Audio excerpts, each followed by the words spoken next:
ਅੱਜ ਇਹ ਚੀਜ਼ ਵਾਜ਼ਿਹ ਹੋ ਚੁੱਕੀ ਹੈ ਕਿ ਗਜ਼ਾ ਦੇ ਉੱਤੇ ਬਰਸਨ ਵਾਲੇ ਜਿਹੜੇ ਨੇ ਨਾ ਉਹ ਬੰਬ ਜਿਹੜੇ ਨੇ, ਇਹ ਜਿਹੜੀਆਂ ਗੋਲੀਆਂ ਨੇ ਔਰ ਜਿਹੜਾ ਇਹ ਧਮਾਕਾ ਖੇਜ਼ ਮਵਾਦ ਹੈ, ਇਹਦੇ ਪਿੱਛੇ ਸਿਰਫ ਕੱਲਾ ਕੀ ਇਜ਼ਰਾਈਲ ਹੈ?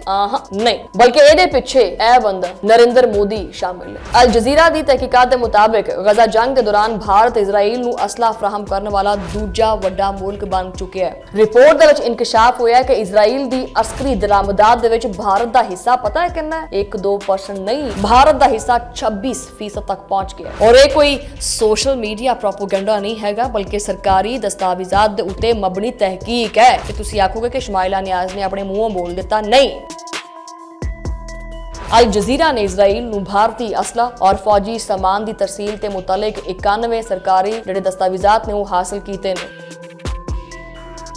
ਅਸਲ ਹਕੀਕਤ ਨਜ਼ਰੀਆਤ ਦੇ ਇਸ ਖਤਰਨਾਕ ਇਤਿਹਾਦ ਦੇ ਵਿੱਚ ਛੁਪੀ ਹੈ ਕਿ ਮੋਦੀ ਦੀ ਹਿੰਦੂਤਵਾ ਪਾਲਿਸੀ ਔਰ ਨਿਤਨਯਾਹੂ ਦੀ ਜਿਹੜੀ ਸਹੂਨੀਅਤ ਹੈ, ਇਹ ਦੋਨੋਂ ਇੱਕ ਹੀ ਸੋਚ ਦੀ ਪੈਦਾਵਾਰ। ਦੋਨੋਂ ਜਿਹੜੇ ਨੇ ਉਹ ਮਜ਼ਹਬੀ ਬਰਤਰੀ ਦੇ ਨਾਮ ਦੇ ਖੌਫ ਦੇ ਉੱਤੇ, ਤਾਕਤ ਦੇ ਉੱਤੇ ਔਰ ਜ਼ਬਰ ਦੇ ਜ਼ਰੀਏ ਆਪਦੀ ਸਿਆਸਤ ਚਲਾਉਂਦੇ ਆ। बिस्मिल्लाहिर्रहमानिर्रहीम, अस्सलाम वालेकुम। तुसी देख रहे हो 360 डिजिटल पंजाबी और मैं हाँ तुहाडी मेज़बान शमाइला नियाज़। आज का व्लॉग शुरू करते हैं। आज का व्लॉग जो बड़ा इंपॉर्टेंट है और गज़ा के मुतलिक है। गज़ा की जी है ना तबाहल गलियां जड़ियां ने उन्होंने बिखरियां हुई लाशां और मलबे तले दबे हुए मासूम बच्चों दी चीकां और हस्पतालों के दम तोड़ते बच्चे उन्हां दी चीकां। ये सिर्फ और सिर्फ इजराइली बंबारी की कहानी नहीं मैं दसांगी अज तुहानूं, बल्कि एक ऐसी खून आलूद जंग है जिहदे पिछे एक आलमी गठजोड़ है जिहड़ा बेनकाब हो चुके हैं। ਇਹਦੇ ਵਿੱਚ कौन शामिल है वो सारे बाहर आ गए ने और ये मेरे मूँहों गल नहीं हैगी, ये अल जज़ीरा दी तहकीकाती रिपोर्ट है जिन्हें हकायक दुनिया के सामने रखे है, जिन्हों छुपाउण दी तां बड़ी कोशिश की गई कई सालों तो। सफारती बयानात, जमहूरीयत के दावे और इंसानी हकूक के खोखले नारे इस्तेमाल किए गए, लेकिन अज वो हकीकत खुल के सामने आ गई है। ਅੱਜ ਇਹ ਚੀਜ਼ ਵਾਜ਼ਿਹ ਹੋ ਚੁੱਕੀ ਹੈ ਕਿ ਗਜ਼ਾ ਦੇ ਉੱਤੇ ਬਰਸਨ ਵਾਲੇ ਜਿਹੜੇ ਨੇ ਨਾ ਉਹ ਬੰਬ ਜਿਹੜੇ ਨੇ, ਇਹ ਜਿਹੜੀਆਂ ਗੋਲੀਆਂ ਨੇ ਔਰ ਜਿਹੜਾ ਇਹ ਧਮਾਕਾ ਖੇਜ਼ ਮਵਾਦ ਹੈ, ਇਹਦੇ ਪਿੱਛੇ ਸਿਰਫ ਕੱਲਾ ਕੀ ਇਜ਼ਰਾਈਲ ਹੈ? ਨਹੀਂ, ਸਿਰਫ ਇਜ਼ਰਾਈਲ ਨਹੀਂ ਹੈ, ਬਲਕਿ ਇਹਦੇ ਪਿੱਛੇ ਇਹ ਬੰਦਾ ਨਰਿੰਦਰ ਮੋਦੀ ਸ਼ਾਮਿਲ ਹੈ। ਅਲ ਜਜ਼ੀਰਾ ਦੀ ਤਹਿਕੀਕਾਤ ਦੇ ਮੁਤਾਬਿਕ ਗਜ਼ਾ ਜੰਗ ਦੇ ਦੌਰਾਨ ਭਾਰਤ ਇਜ਼ਰਾਈਲ ਨੂੰ ਅਸਲਾ ਫਰਾਹਮ ਕਰਨ ਵਾਲਾ ਦੂਜਾ ਵੱਡਾ ਮੁਲਕ ਬਣ ਚੁੱਕਿਆ ਹੈ। दूसरा वड्डा मुल्क। रिपोर्ट दे विच इंकशाफ होया कि इजराइल दी अस्करी दरामदात दे विच भारत दा हिस्सा पता है कितना है? 1-2% नहीं, भारत दा हिस्सा 26% तक पहुंच गया है। और ये कोई सोशल मीडिया प्रोपोगेंडा नहीं हैगा, बल्कि सरकारी दस्तावेजात दे उत्ते मबनी तहकीक है। फिर तुसी आखोगे कि शमाइला नियाज़ ने अपने मूँहों बोल दिता, नहीं। अल जज़ीरा ने इजराइल नूं भारती असला और फौजी सामान की तरसील के मुतलक 91 सरकारी जोड़े दस्तावेजात ने वो हासिल किए ने, जिन्हां दे विच असलहे के जोड़े सौदे ने वो और जोड़ियां सप्लाई चेनां ने, जी सप्लाई लाइनस ने वो और भारतीय कंपनियां के बहुत वड्डे वड्डे जोड़े नाम ने वो सामने आए ने, बहुत वड्डे वड्डे किरदार ने वो सामने आए हैं और उन्होंने तफसील भी सामने आई है। दुनिया नूं ये दस्सिया गया है कि भारतीय कंपनियां इजराइल के वड्डे दफाई इदारे खसूसन राफेल एडवांस डिफेंस सिस्टम नूं असलहे दे पुर्जे फराहम करती है। और यही वो इसराइली कंपनियां ने जिन्हां दे तैयार करदा जिहड़े हथियार ने वो गज़ा दे विच रिहायशी इलाकिਆਂ ਦੇ उत्ते, हस्पतालों के उत्ते, पनाह गजीन कैंपां के उत्ते और स्कूलों के उत्ते इस्तेमाल होंदे हैं। रिपोर्ट के मुताबिक भारत और इजराइल के मुश्तरका मनसूबे के तहत 5.5 लाख तो ज़्यादा भारी धमाका खेज पुरजे इजराइल भेजे गए हैं। यानी गज़ा दे विच जदों कोई इमारत डिगदी है ना, जदों किसी बच्चे के जिस्म के टुकड़े तकसीम होंदे हैं ना, तो ये पिछे सिर्फ कला इजराइल नहीं होता। इस तबाही के पिछे जो ना वो भारतीय फैक्ट्रियां का बनाया हुआ मवाद होंदा है। वैसे भारत कहता है कि जी गज़ा में अमन होना चाहिए, वैसे बड़ा अमन का जो ना ये राग अलापता रहिंदा, ये बांसरी बजाता रहिंदा अमन की। ये गठजोड़ जो बेनकाब होया है ये बहुत कुछ दसदा है। भारतीय कंपनी जी कल्याणी सिस्टम्स और टाटा ग्रुप भी है, ये इजराइल नूं पता नहीं की फराहम करता है। इजराइल नूं तोपखानियां दे जिहड़े गोले ने ਲੱਖਾਂ ਜਿਹੜਾ ਇੱਕ ਜਦੀਦ ਸਿਸਟਮ ਆ ਜਿਹੜਾ ਇਸਤੇਮਾਲ ਕਰਦੇ ਆ ਉਹ ਵਾਰਫੇਅਰ ਦੇ ਵਿੱਚ ਇਸਤੇਮਾਲ ਹੁੰਦਾ, ਉਹ ਸਾਰਾ ਜਿਹੜਾ ਹੈ ਉਹ ਇਹ ਭਾਰਤ ਜਿਹੜਾ ਹੈ ਇਹ ਦਿੰਦਾ। ਇਜ਼ਰਾਈਲ ਨੂੰ, ਇਹ ਸਪਲਾਈ ਕਰਦਾ ਹੈ ਤਾਂ ਕਿ ਗਜ਼ਾ ਦੇ ਵਿੱਚ ਜਿਹੜਾ ਨਾ ਉਹ ਮਾਸੂਮ ਲੋਕਾਂ ਨੂੰ ਜਿਹੜਾ ਨਾ ਨਿਸ਼ਾਨਾ ਬਣਾਇਆ ਜਾਵੇ ਔਰ ਤਬਾਹੀ ਫੈਲਾਈ ਜਾਏ।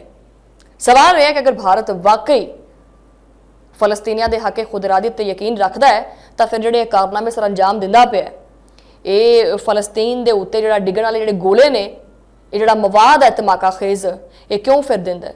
ਅਸਲ ਹਕੀਕਤ ਨਜ਼ਰੀਆਤ ਦੇ ਇਸ ਖਤਰਨਾਕ ਇਤਿਹਾਦ ਦੇ ਵਿੱਚ ਛੁਪੀ ਹੈ ਕਿ ਮੋਦੀ ਦੀ ਹਿੰਦੂਤਵਾ ਪਾਲਿਸੀ ਔਰ ਨਿਤਨਯਾਹੂ ਦੀ ਜਿਹੜੀ ਸਹੂਨੀਅਤ ਹੈ, ਇਹ ਦੋਨੋਂ ਇੱਕ ਹੀ ਸੋਚ ਦੀ ਪੈਦਾਵਾਰ ਨੇ। ਦੋਨੋਂ ਜਿਹੜੇ ਨੇ ਉਹ ਮਜ਼ਹਬੀ ਬਰਤਰੀ ਦੇ ਨਾਮ ਦੇ ਖੌਫ ਦੇ ਉੱਤੇ, ਤਾਕਤ ਦੇ ਉੱਤੇ ਔਰ ਜ਼ਬਰ ਦੇ ਜ਼ਰੀਏ ਆਪਦੀ ਸਿਆਸਤ ਚਲਾਉਂਦੇ ਆ। ਆ ਭਾਰਤ ਵੇਖ ਲਓ ਕੀ ਕਰਦਾ ਹੈ। ਗੁਜਰਾਤ ਦੇ ਵਿੱਚ ਮੁਸਲਮਾਨਾਂ ਦੇ ਖਿਲਾਫ ਜੋ ਨਫ਼ਰਤ ਹੁੰਦੀ ਹੈ ਔਰ ਗਜ਼ਾ ਦੇ ਵਿੱਚ ਜਿਹੜੇ ਫਲਸਤੀਨਾਂ ਦੇ ਖਿਲਾਫ ਨਫ਼ਰਤ ਹੁੰਦੀ ਹੈ, ਸੇਮ ਟੂ ਸੇਮ ਹੈ, ਇੱਕੋ ਵਰਗੀ ਹੈ। ਇਹ ਸੋਚ ਹੈ ਇਹਨਾਂ ਦੀ ਔਰ ਇਹੀ ਵਜ੍ਹਾ ਹੈ ਕਿ ਮੋਦੀ ਔਰ ਨਿਤਨਯਾਹੂ ਦਾ ਜਿਹੜਾ ਆਪਸ 'ਚ ਰੋਮਾਂਸ ਹੈ ਨਾ, ਇਹ ਚੱਲਦਾ ਰਹਿੰਦਾ ਹੈ। ਇਹਦੀ ਮੈਂ ਤੁਹਾਨੂੰ ਇੱਕ ਹੋਰ ਵਜ੍ਹਾ ਦੱਸ ਦੇਵਾਂ, ਇਹ ਕਿ ਪੂਰੀ ਦੁਨੀਆ ਦੇ ਵਿੱਚ ਯਹੂਦੀਆਂ ਦਾ ਇੱਕ ਹੀ ਮੁਲਕ ਹੈ ਇਜ਼ਰਾਈਲ, ਔਰ ਆ ਜਿਹੜੇ ਹਿੰਦੂ ਇਹਨਾਂ ਦਾ ਇੱਕ ਹੀ ਮੁਲਕ ਹੈ ਭਾਰਤ। ਇਹ ਸਿਰਫ ਆਪਣੇ ਮੁਲਕ ਨੂੰ ਬਚਾਉਣ ਵਾਸਤੇ ਬਾਕੀ ਮੁਸਲਮਾਨ ਮਮਾਲਿਕ ਤੋਂ ਡਰਦੇ ਹੈ। ਇਹ ਜਿਹੜਾ ਮੋਦੀ ਹੈਗਾ, ਇਹ ਦੁਨੀਆ ਦੇ ਸਾਹਮਣੇ ਆਪਣੇ ਆਪ ਨੂੰ ਅਮਨ ਜਿਹੜਾ ਨਾ ਪਸੰਦ ਜ਼ਾਹਰ ਕਰਦਾ ਹੈ, ਇਹ ਅਮਨ ਦਾ ਅਲਿਫ ਵੀ ਨਹੀਂ ਹੈਗਾ। ਅਕਵਾਮੇ ਮੁਤਹਦਾ ਦੇ ਵਿੱਚ 2 ਰਿਆਸਤੀ ਹੱਲ ਦੀ ਹਮਾਇਤ ਤਾਂ ਕੀਤੀ ਜਾਂਦੀ ਹੈ, ਮਗਰ ਦੂਜੇ ਪਾਸੇ ਇਜ਼ਰਾਈਲ ਦੇ ਜੰਗੀ ਕਾਰਖਾਨੇ ਜਿਹੜੇ ਨੇ ਉਹਨਾਂ ਨੂੰ ਤਾਕਤ ਹੀ ਫਰਾਹਮ ਕਰਦੇ ਆ। ਇਹ ਦੋਹਰਾ ਮਿਆਰ ਹੈ।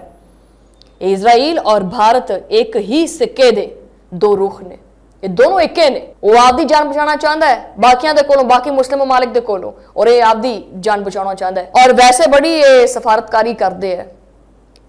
ਭਾਰਤ ਦੀ ਇਹ ਸਫਾਰਤਕਾਰੀ ਨਹੀਂ ਹੈ, ਬਲਕਿ ਇਹ ਮੁਨਾਫਿਕਾਨਾ ਕਿਰਦਾਰ ਹੈ। ਵੈਸੇ ਇਹਨੂੰ ਕਹਿ ਦਿਓ ਕਿ ਆ ਜਾ ਜ਼ਰਾ ਮੀਡੀਆ ਦੇ ਸਾਹਮਣੇ ਤੇ ਸਵਾਲਾਂ ਦਾ ਜਵਾਬ ਦੇ, ਤੇ ਫਿਰ ਨਾਰਵੇ ਤਰ੍ਹਾਂ ਦੁੜਕੀ ਲਾ ਜਾਂਦਾ ਹੈ, ਉੱਥੇ ਬੋਲਿਆ ਨਹੀਂ ਜਾਂਦਾ। ਮੀਡੀਆ ਦੇ ਉੱਤੇ ਕਈ ਜਿਹੜਾ ਨਾ ਉਹ ਸ਼ੋਰ ਕਰਦੇ ਆ ਕਿ ਇਜ਼ਰਾਈਲ ਜਿਹੜਾ ਨਾ ਸਾਡਾ ਰੋਲ ਮਾਡਲ ਹੈ। ਇਹ ਰੋਲ ਮਾਡਲ ਹੈ ਤੁਹਾਡਾ? ਭਾਰਤੀ ਨਿਊਜ਼ ਚੈਨਲ ਦੇ ਉੱਤੇ ਫਲਸਤੀਨੀਆਂ ਨੂੰ ਦਹਿਸ਼ਤਗਰਦ ਔਰ ਇਜ਼ਰਾਈਲ ਨੂੰ ਮਜ਼ਲੂਮ ਸਾਬਿਤ ਕਰਦੇ ਆ, ਇਹ ਮੁਹਿੰਮ ਚਲਾਉਂਦੇ ਆ। ਇਹ ਜ਼ਿਹਨੀਅਤ ਹੈ, ਇਹ ਸੋਚ ਹੈ। ਸਾਰੀ ਦੁਨੀਆ ਨੂੰ ਪਤਾ ਕਿ ਇਜ਼ਰਾਈਲ ਕੀ ਕਰਦਾ ਪਿਆ। ਇਹੀ ਬਿਆਨੀਆ ਹਿੰਦੂਤਵਾ ਸਿਆਸਤ ਨੂੰ ਤਾਕਤ ਦਿੰਦਾ ਹੈ ਔਰ ਭਾਰਤ ਵਿੱਚ ਮੁਸਲਮਾਨਾਂ ਦੇ ਖਿਲਾਫ ਨਫ਼ਰਤ ਨੂੰ ਜਵਾਬ ਦੇਣ ਵਾਸਤੇ ਇਜ਼ਰਾਈਲੀ ਮਾਡਲ ਨੂੰ ਖੁੱਲ੍ਹੇਆਮ ਜਿਹੜਾ ਨਾ ਉਹ ਸਰਾਹਦੇ ਆ। ਔਰ ਅੱਜ ਸੂਰਤ-ਏ-ਹਾਲ ਇਹ ਹੈ ਕਿ ਭਾਰਤੀ ਸੋਸ਼ਲ ਮੀਡੀਆ ਦੇ ਉੱਤੇ ਗਜ਼ਾ ਦੀ ਤਬਾਹੀ ਦੇ ਉੱਤੇ ਖੁਸ਼ੀਆਂ ਮਨਾਉਣ ਵਾਲੇ ਅਕਾਊਂਟਸ ਦੀ ਭਰਮਾਰ ਹੈ। ਇਹੀ ਹੈ ਅਸਲ ਨਫ਼ਰਤ, ਇਹੀ ਹੈ ਅਸਲ ਸੋਚ ਮੋਦੀ ਦੀ, ਜੋ ਕਿ ਇਹਦੀ ਸੋਚ ਨੂੰ ਮਜ਼ੀਦ ਬੇਨਕਾਬ ਕਰਦੀ ਹੈ, ਇਹ ਦੁਨੀਆ ਦੇ ਸਾਹਮਣੇ ਨੰਗਾ ਕਰਦੀ ਹੈ। ਔਰ ਇੱਥੇ ਇਹ ਚੀਜ਼ ਯਾਦ ਰੱਖਣੀ ਚਾਹੀਦੀ ਹੈ ਕਿ ਭਾਰਤ ਔਰ ਇਜ਼ਰਾਈਲ ਦੇ ਤਾਲੁਕਾਤ ਸਿਰਫ ਔਰ ਸਿਰਫ ਅਸਲਹੇ ਤੱਕ ਮਹਿਦੂਦ ਨਹੀਂ ਹੈ। ਇਹ ਮੂੰਹੋਂ ਕਹਿੰਦੇ ਕੁਛ ਨੇ ਔਰ ਕਰਦੇ ਕੁਛ ਨੇ। ਹਰ ਚੀਜ਼ ਇੱਕ ਦੂਜੇ ਦੇ ਨਾਲ ਇਹ ਜਿਹੜਾ ਨਾ ਉਹ ਡਿਸਕਸ ਕਰਦੇ ਹੈ। ਔਰ ਪਾਕਿਸਤਾਨ ਨੂੰ ਜਿਹੜਾ ਨਾ ਉਹ ਕਿਦਾਂ ਡੈਮੇਜ ਕਰਨਾ ਹੈ, ਇਹਦੇ ਪਿੱਛੇ ਜਿਹੜਾ ਨਾ ਉਹ ਕਿਹਦੇ ਇਸ਼ਾਰੇ ਤੇ ਨੱਚਣਾ ਹੈ, ਇਹ ਸਾਨੂੰ ਹਰ ਚੀਜ਼ ਦਾ ਪਤਾ ਹੁੰਦਾ ਹੈ।